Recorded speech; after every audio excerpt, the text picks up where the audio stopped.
survey by AAA shows that young adults in Wisconsin are most likely to drink and drive. Here to share more about that study is AAA Wisconsin Public Affairs Director Nick Jarmusz. Good to see you again this morning. Thanks for being with us. My pleasure, Adam. Good to be with you. So we say young people are more likely to drink and drive, and I think intuitively maybe we get that. What kind of surprised me was just how often, the frequency that the survey showed. If you can, kind of elaborate on some of those numbers. Sure. You know, and it's very disconcerting because not only are young people more likely to get behind the wheel after they've been drinking, but we also know from the survey that young people drink more frequently and more heavily when they do.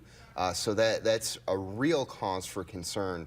And it's also concerning because we sometimes talk about drinking and driving in Wisconsin as sort of a nostalgic cultural thing, that it's kind of a holdover from an earlier era. Right. But it's clear that to whatever extent that's true, millennials are picking that piece of Wisconsin culture up and they're bringing it forward into the new era. And so we need to really focus on how to get them to break that cycle and understand that it's just an unacceptable danger to get behind the wheel after you've been drinking. And we were just talking about this earlier. This is a day and age when people rely on Uber and Lyft to get around. So why do you think we're still seeing a lot of this happening, people drinking and driving?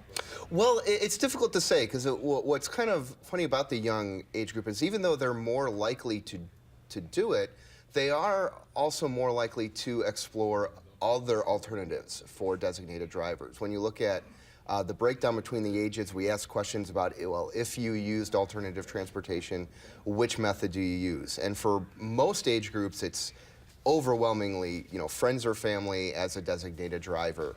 But for the younger age groups, you do see a lot more usage of public transportation, cabs or taxis, and ride-sharing services like Uber or Lyft. So I think that's kind of a glimmer of hope that there's something we can kind of hang our head on and expand on and try and forge ahead with that to push that so that more of them will utilize those services. We've got about 45 seconds left, Nick, but I wanted to ask you about this idea that in the survey also what stood out to me is only 38% of the people believe there's an adequate enforcement on the street of drunk driving laws, and only 29% are confident that the state is actually, that the courts are sentencing this appropriately. It feels like there's been a disconnect, at least according to the study, between the public and maybe what the policymakers are thinking.